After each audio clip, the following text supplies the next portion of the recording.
بسم اللہ الرحمن الرحیم۔ اللہ تبارک و تعالیٰ کے پاکیزہ نام سے آغاز کرتے ہیں جو بہت مہربان نہایت رحم والا ہے۔ الحمدللہ درس بخاری کا سلسلہ مستقل آپ کی خدمت میں تسلسل سے پیش کیا جا رہا ہے، اور ابھی ہم 81 نمبر حدیث تک پہنچے تھے، 81 نمبر، اور اب آج انشاءاللہ 82 نمبر حدیث سے آغاز کریں گے۔ اس میں امام بخاری رحمۃ اللہ علیہ نے ایک باب قائم کیا ہے، باب فضل العلم، یعنی علم کی فضیلت کا باب، اور اس کے تحت یہ حدیث پاک لے کر آئیں کہ حضرت ابن عمر رضی اللہ تعالی عنہما فرماتے ہیں کہ میں نے نبی کریم صلی اللہ علیہ وسلم کو یہ فرماتے ہوئے سنا ہے کہ جس وقت میں سویا ہوا تھا میرے پاس دودھ کا پیالہ لایا گیا، میں نے اس کو پیا، حتیٰ کہ میں نے دیکھا کہ دودھ سے سیرابی جو سیری ہوئی ہے، جو سیرابی ہوئی ہے، میرے ناخنوں سے نکل رہی ہے۔ یعنی دودھ سے بالفرض جب ہم پیتے ہیں، کوئی چیز ٹھنڈی چیز پیتے ہیں تو بعض اوقات پورے جسم میں ایک ٹھنڈک سی محسوس ہوتی ہے، یا کوئی چیز کھاتے ہیں یا طاقت والی چیز پیتے ہیں تو پورے جسم میں ایک توانائی سی محسوس ہوتی ہے۔ گویا کہ نبی کریم صلی اللہ علیہ وسلم کے فرمان عالی شان کا مقصود یہی ہے کہ جب میں نے اس دودھ کو پیا تو جیسے اس دودھ کی توانائی پورے جسم میں سرایت کرتی ہوئی انگلیوں کے پوروں تک پہنچ گئی، باقاعدہ محسوس کی۔ فرماتے ہیں پھر میں نے اپنا بچا ہوا دودھ عمر بن خطاب کو دے دیا، یعنی حضرت عمر فاروق رضی اللہ تعالی عنہ کو دے دیا۔ تو صحابہ کرام علیہم رضوان نے پوچھا رسول اللہ صلی اللہ علیہ وسلم آپ نے اس خواب کی کیا تعبیر لی ہے؟ تو آپ نے ارشاد فرمایا علم۔ تو دیکھیے، سب سے پہلے تو یہ بات آپ کی خدمت میں پہلے بھی ہم عرض کر چکے ہیں کہ انبیاء علیہم السلام کا خواب من جانب اللہ ہی ہوتا ہے، نہ وہ نفس کے تابع ہوتا ہے، نہ شیطان کے، اور نہ طبیعت کے تقاضے کی وجہ سے ہوتا ہے۔ ہمارے خواب چار طرح کے ہو سکتے ہیں، اللہ کی طرف سے ہو رحمانی ہے، نفس کی طرف سے ہو تو نفسانی ہے، شیطان کی طرف سے آئے تو شیطانی ہے، اور ویسے ہی طبیعت کے تقاضے کی وجہ سے، طبیعت کی خرابی کی بنا پر بعض اوقات ہم الٹی کروٹ لیٹ جاتے ہیں اور دل پر دباؤ پڑتا ہے، اس سے بھی کچھ شکلیں متشکل ہو کے خواب میں آ جاتی ہیں۔ یہ طبعی قسم کے خواب ہوتے ہیں، لیکن انبیاء علیہم السلام کے خواب صرف پہلی قسم کے ہوتے ہیں، یعنی رحمانی خواب ہوتے ہیں اور بالکل سچے ہوتے ہیں، اور کسی نہ کسی تعبیر کے حامل ضرور ہوتے ہیں، یعنی ان میں کوئی نہ کوئی تعبیر ضرور پوشیدہ ہوتی ہے، اشارہ ہوتا ہے۔ لہٰذا نبی کریم صلی اللہ علیہ وسلم نے جو خواب دیکھا بالکل حق تھا، بالکل سچ تھا، اور بظاہر آپ کا دودھ پینا، پھر دوسرے کو حضرت عمر فاروق رضی اللہ تعالی عنہ کو دودھ دینا، یہ کوئی بیکار چیز نہیں تھی۔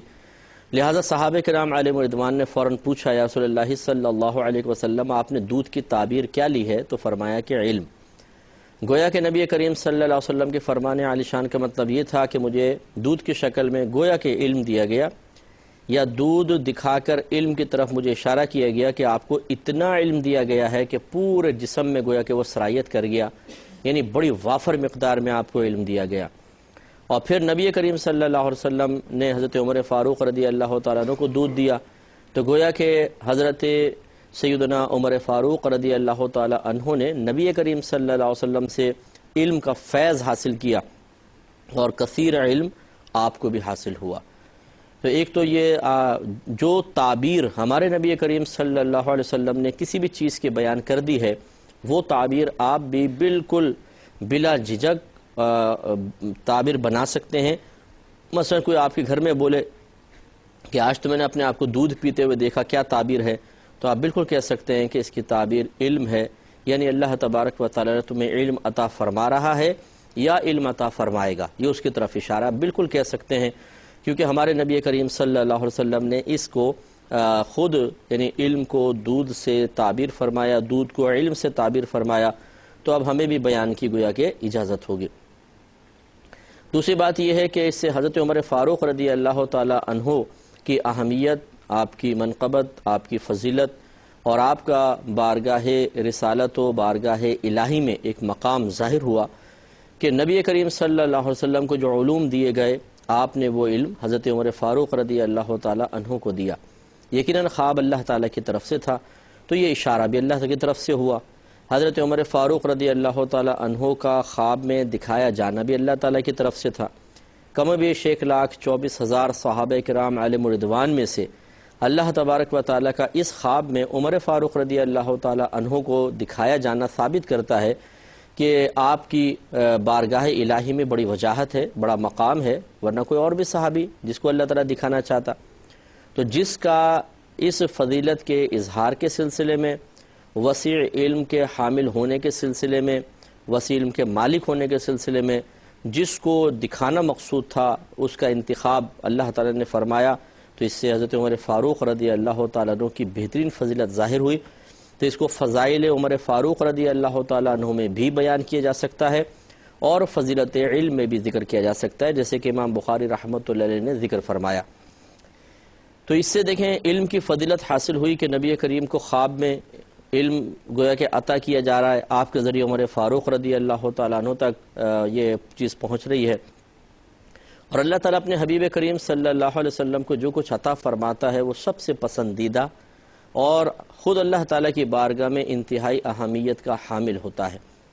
اب ہمارے نبی کریم صلی اللہ علیہ وسلم کو جو علوم دیے گئے، یقیناً ان کے ضمن میں دنیاوی علوم بھی بالکل ہیں، اس کا کوئی انکار نہیں کر سکتا،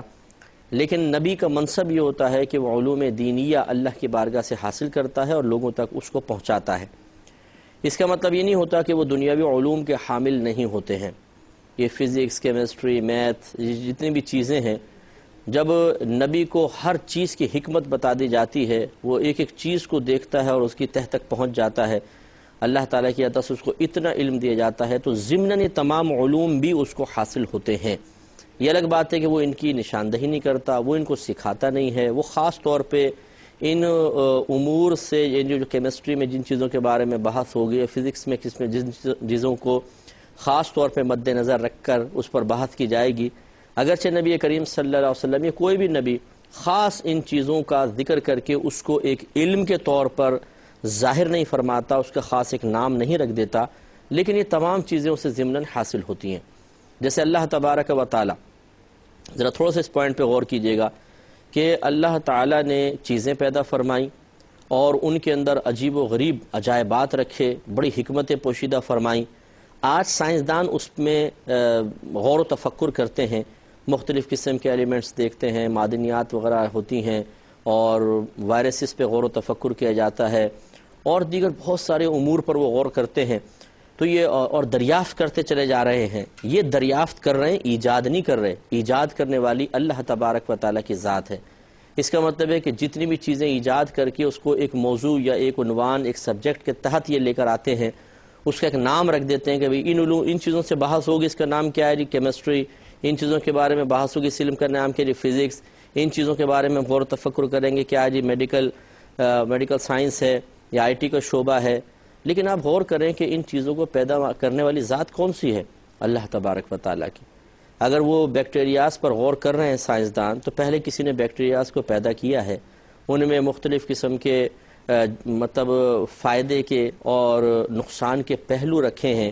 ایک چھوٹے سے بیکٹیریا کو اگر دیکھا جائے مائکروسکوپ سے، تو اس میں پورا ایک نظام ہضم آپ کو نظر آئے گا، ٹانگیں نظر آئیں گی، آنکھیں نظر آئیں گی۔ کون اس کو بنانے والا ہے؟ اللہ تبارک و تعالیٰ بنانے والا ہے۔ تو خلاصہ کلام یہ ہے کہ جتنے علوم آج اس دنیا میں رائج ہیں، جن کو ہم بعض اوقات دنیاوی علوم بھی کہہ دیتے ہیں، یہ علوم جن چیزوں پہ غور و تفکر کرنے کے بعد معرض وجود میں آئے، وہ تمام چیزیں اللہ تبارک و تعالیٰ کے علم کے تحت آتی ہیں کہ نہیں آتی؟ ان کا علم اللہ کو ہے یا نہیں ہے؟ یا ان چیزوں کو اللہ نے پیدا کیا کہ نہیں کیا؟ تو سب مانیں گے بالکل اللہ نے پیدا کیا، اور اللہ تبارک و تعالیٰ نے ان چیزوں کے اندر یہ عجائبات رکھے ہیں۔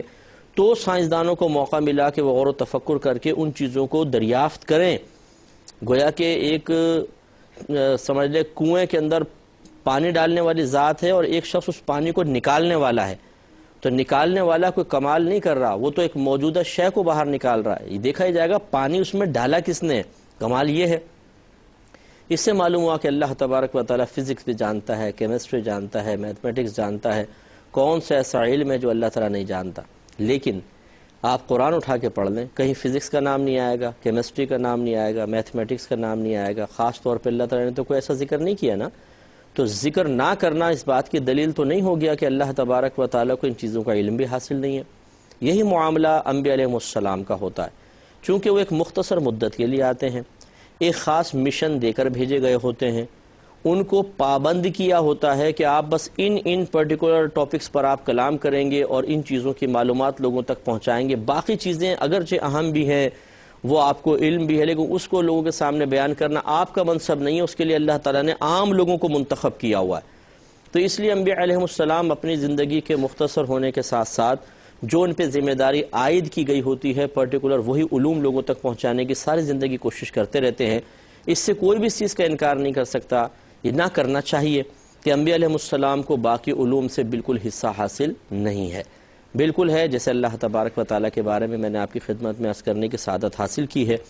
لیکن اب چونکہ انبیاء علیہ السلام جن علوم کو عام کرتے ہیں، جن علوم کی طرف توجہ فرماتے ہیں، جن علوم کی طرف لوگوں کو بلاتے ہیں، جن علوم کے سیکھنے کی ترغیب دیتے ہیں یا حکم ارشاد فرماتے ہیں، وہی چونکہ سرکار صلی اللہ علیہ وسلم کی بیان کردہ باتوں میں، بیان کردہ حدیثوں میں موضوع بحث رہے گا، اس لیے ہم یہ کہیں گے کہ یہاں پر جو دکھایا گیا وہ علم دین ہی ہے، کہ اللہ تبارک و تعالیٰ نے گویا کہ آپ کو علوم دینیہ سے مالا مال فرمایا، اور آپ نے ان میں سے بہت سے علوم عمر فاروق رضی اللہ تعالیٰ عنہ کو عطا فرمائے۔ اور اگر ہماری اس پوری تقریر کو یاد رکھا جائے جو ہم نے ماقبل میں عرض کی ہے، اور اس میں وسعت پیدا کر دی جائے، تو اس میں کوئی بعید نہیں کہ ہم یہ دعویٰ بھی کر سکیں کہ نبی کریم صلی اللہ علیہ وسلم کو دیگر علوم بھی دیے گئے جن کا تعلق خالصتاً دنیا سے تھا، جن کو ہم دنیاوی علوم کہتے ہیں، اور وہ بھی آپ نے عمر فاروق رضی اللہ تعالیٰ عنہ تک پہنچائے۔ لیکن جب ہم ایک فضیلت کو ذکر کریں گے کہ اس سے ایک فضیلت ظاہر ہوئی، تو پھر یہ علماء کرام کی اکثر عادت ہے کہ وہ اس فضیلت کو محدود رکھتے ہیں صرف دینی علم کے ساتھ، ایسے علم کے ساتھ جس کا تعلق دین سے ہوتا ہے۔ وجہ اس کی پھر یہی ہے کہ وہ پھر انبیاء علیہ السلام کے منصب کو دیکھتے ہیں کہ انبیاء علیہ السلام دونوں طرح کے علوم کے حامل ہونے کے باوجود اپنی ساری زندگی چونکہ ایک مخصوص قسم کے علم یعنی جس کا تعلق دین سے ہوتا ہے اسی کی ترویج و ترقی کے لیے کوشش کرتے ہیں، اور اسی کو بنیاد بنا کر لوگوں تک اللہ تعالیٰ کے احکام پہنچاتے ہیں، ان کی ذہن سازی کرتے ہیں، ان کی شخصی اور ذہنی تعمیر کا کام کرتے ہیں۔ لہٰذا پھر فضیلتیں بھی اسی کے لیے سرکار نے ذکر کی ہوں گی یا نبیوں نے ذکر کی ہوں گی، اس لیے پھر ہم بیان کردہ فضائل کو محدود اور مخصوص کر دیتے ہیں علوم دینیہ کے ساتھ۔ لہٰذا کوئی اعتراض نہ کرے کہ نبی کریم نے جیسے فرمایا کہ طلب العلم فریضۃ علی کل مسلم، کہ علم کا حاصل کرنا ہر عاقل بالغ مسلمان مرد و عورت پر فرض ہے، تو اس سے مراد کون سے علوم ہیں؟ کیا دینی علوم، دنیاوی علوم؟ اب جو مذہب سے تعلق رکھنے والے ہیں وہ کہیں گے دینی علوم، دنیاوی علوم والا دعویٰ کر سکتا ہے یا اعتراض کر سکتا ہے کہ بھئی آپ نے کیسے کہہ دیا کہ یہاں پر دینی علوم مراد ہے؟ سرکار نے تو مطلقاً کلام کیا ہے، نہ دینی کی تخصیص ہے نہ کوئی دنیاوی علوم کی کنڈیشن لگائی گئی ہے۔ تو اس کا جواب پھر یہی بنے گا جو ہم نے آپ کو بتایا کہ ہم اس صورت میں جبکہ نبی کریم صلی اللہ علیہ وسلم دینی یا دنیاوی علم کی خاص طور پر نشاندہی نہ فرمائیں، صرف علم کا تذکرہ کریں، تو ہم دینی علوم اس لیے مراد لیتے ہیں کہ انبیاء علیہ السلام کا منصب ہی یہ ہے کہ دونوں طرح کے علوم کے حامل ہونے کے باوجود وہ صرف اور صرف دینی علوم کو ہی لوگوں تک پہنچاتے ہیں، تو پھر فضیلت بھی اسی کی ذکر کی گئی ہوگی، اس لیے پھر اسے خاص کر دیتے ہیں اس قسم کے فضائل کو علوم دینیہ کے ساتھ۔ اس تمہید کے بعد اب اس طرف پھر آ جائیے کہ نبی کریم صلی اللہ علیہ وسلم نے گویا کہ علم کی اہمیت بیان کرنا چاہی، ایک خواب آپ کو نظر آیا، آپ نے لوگوں کو بیان کیا اور یہ اشارہ کیا کہ تم بھی علم حاصل کرو، یہ باعث فضیلت ہے، تو لہٰذا اس علم سے مراد پھر علوم دینیہ ہی ہوں گے۔ تو علوم دینیہ حاصل کرنا یعنی ایسے علوم جن کا تعلق دین سے ہے بہت زیادہ باعث فضیلت ہے، اور وہ تمام فضائل اس کو حاصل ہوں گے جو قرآن و حدیث میں علم کے یا علم سیکھنے سکھانے کے بیان کیے گئے ہیں۔ تو اس لیے ہمیں کوشش کرنی چاہیے کہ علوم دینیہ سیکھیں، لیکن علوم دنیاویہ یہ کوئی مطلب بیکار چیز نہیں ہوتے ہیں، یہ بھی بہت امپورٹنٹ ہیں، اور اس دور میں خصوصاً دین کا کام کرنے کے سلسلے میں یہ بہت ہی زیادہ معاون اور بہت ہی زیادہ اہم ہیں کہ اللہ تبارک و تعالیٰ نے جو علوم ایسے پیدا فرمائے جن کا تعلق دین سے نہیں ہے چاہے دنیا سے ہے، ان کو حاصل کیا جائے، تب ایک اچھے انداز سے آپ تبلیغ کر سکتے ہیں، آپ کی تبلیغ میں خود اعتمادی ہوگی، آپ پر اعتماد لہجے کے ساتھ بات کر سکتے ہیں، ایک محفل میں دبے ہوئے بغیر ابھرتے ہوئے اعتماد کے ساتھ گفتگو کرنے کے لیے دنیاوی علوم کا حامل ہونا بھی بے حد ضروری ہے، لہذا دونوں میں اعتدال قائم رکھا جائے تو بہت ہی بہتر ہے۔ لیکن بہرحال فضیلت اللہ تعالیٰ کی بارگاہ میں علم دین کی ہی ہوگی کیونکہ وہ اللہ سے قریب کرتا ہے، دنیاوی علوم جو ہیں وہ یقیناً ہماری دوسری چیزوں کے سلسلے میں بہت زیادہ معاون ہیں، لیکن اس کے اندر وہ تاثیر اور اثر نہیں ہے جو دینی علوم کے اندر ہوتی ہے۔ لیکن یہ میں ضرور عرض کر دوں کہ چاہے دینی علوم ہیں یا دنیاوی، ان میں ایک بات ضرور قابل غور ہے کہ اللہ تبارک و تعالیٰ کی رضا اگر پیش نظر ہو تو ہر علم باعث برکت ہوگا، اور اگر اللہ کی رضا پیش نظر نہ ہو، فاسد ارادے ہوں، تو ہر علم نقصان کا باعث ہوگا۔ لہذا جو علوم دینیہ اس لیے سیکھے کہ میں اس کے ذریعے دنیا کماؤں، اور علم سیکھنے کے بعد جاہلوں کو دباؤں، علماء کے ساتھ بحث کر کے ان کے لیے ذلت کا سبب بنوں، اور اس علم کو اپنے لیے عزت اور بڑائی کا ذریعہ بناؤں، اور علم حاصل کرنے کے بعد پھر تکبر حاصل کروں، غرور حاصل کروں، بڑاپن حاصل کروں، تو اس کا علم سیکھنا پھر بالکل بیکار ہے، چاہے وہ اب یہ دینی علم ہی ہے، لیکن ان غلط نیتوں کی وجہ سے یہ علم دین اس کے لیے نقصان کا باعث بنے گا۔ اس کے برعکس اگر ایک شخص خالصتاً دنیاوی علوم سیکھتا ہے، لیکن وہ فزکس، کیمسٹری اس لیے پڑھ رہا ہے تاکہ وہ دیکھے کہ میرے رب کریم نے کیا کیا چیزیں پیدا فرمائی ہیں، ان کے اجزاء ترکیبی کس طریقے سے اللہ تبارک و تعالیٰ نے اللہ تعالیٰ مارز وجود میں لایا ہے، کس طریقے سے اللہ تعالیٰ نے ایک چیز کو دوسری چیز سے ملا کر مختلف چیزیں پیدا فرمائی ہیں، اور اللہ تبارک و تعالیٰ کس طریقے سے اپنی قدرت کا اظہار اس کائنات کے ذرے ذرے میں فرما رہا ہے، اور اس علم کے ذریعے پھر وہ ان تمام چیزوں کو جانتا ہے، اور جاننے کے بعد اللہ کی مزید معرفت حاصل کرتا ہے، تو اس کا یہ علم دنیا سیکھنا بھی بہت زیادہ باعث برکت ہوگا۔ ایک آدمی قرآن پڑھتا رہے، ترجمہ تفسیر سے نہیں پڑھ رہا، اس میں غور و تفکر کی صلاحیت نہیں ہے، وہ اللہ تعالیٰ کی اتنی معرفت کبھی بھی حاصل نہیں کر سکتا جتنا ایک مثال کے طور پہ ایک ڈاکومنٹری تیار کی گئی ہے، اور وہ بیکٹیریاز کے بارے میں ہے، جیسے مثال کے طور پہ کہ اللہ تبارک و تعالیٰ نے ایسی مخلوق بھی پیدا فرمائی ہے کہ جو آپ کو آنکھوں سے نظر ہی نہیں آ سکتی ہے، لیکن جب آپ مائکروسکوپ سے دیکھتے ہیں، آپ ہاتھ کے اوپر اس کا کیمرہ لینس لے کر آئیں، تو آپ کو ابھی بھی میرے اپنے ہاتھ پہ ہمیں ایسا نظر آئے گا کہ کیڑوں کی ایک تعداد ہے، اربوں خربوں کیڑے، اگر جسے مٹی میں ہاتھ کر دیا یا ویسے ہاتھ کر دیا، اور اسی طرح ادھر ٹیبل کے اوپر مختلف جگہوں پر کیڑے نظر آئیں گے، چھوٹے چھوٹے باریک کیڑے، جو یقینی سی بات ہے سانس کے ذریعے ہمارے منہ میں بھی جاتے ہوں گے، لیکن لعاب میں اللہ تعالیٰ نے تھوک میں ایک ایسی تاثیر رکھی ہے کہ کتنے ہلاک ہو جاتے ہوں گے، کتنے میدے میں اترتے ہوں گے، لیکن وہاں پہ میدے کی تیزابیت سے ہلاک ہو جاتے ہوں گے، اور وہ اثر انداز نہیں ہوتے ہیں۔ یہ آپ ڈاکومنٹری دیکھیں گے تو پھر پتہ چلے گا، یعنی بہت سی ڈاکومنٹریز ایسی آتی ہیں، میں ان چینلز کا نام نہیں لینا چاہتا کہ جس میں اس قسم کے پروگرام باقاعدہ تیار کر کے دکھائے جاتے ہیں، اور اس میں کوئی غیر شرعی چیز نہیں ہوتی ہے، عورت کا وجود بھی نہیں ہوتا، نہ اس کے اندر کوئی عورت کی آواز ہوتی ہے، ایسے پروگرام بھی اس وقت آ رہے ہیں۔ انہیں اگر دیکھا جائے تو پھر اللہ تبارک و تعالیٰ کی قدرت کا اتنا زبردست اعتراف ہمارا قلب کر لیتا ہے کہ اس سے پہلے آپ قرآن بھی پڑھ لیں تو اتنی معرفت حاصل نہیں ہوتی، اور اللہ تعالیٰ کی قدرت کا اتنا اندازہ نہیں ہوتا۔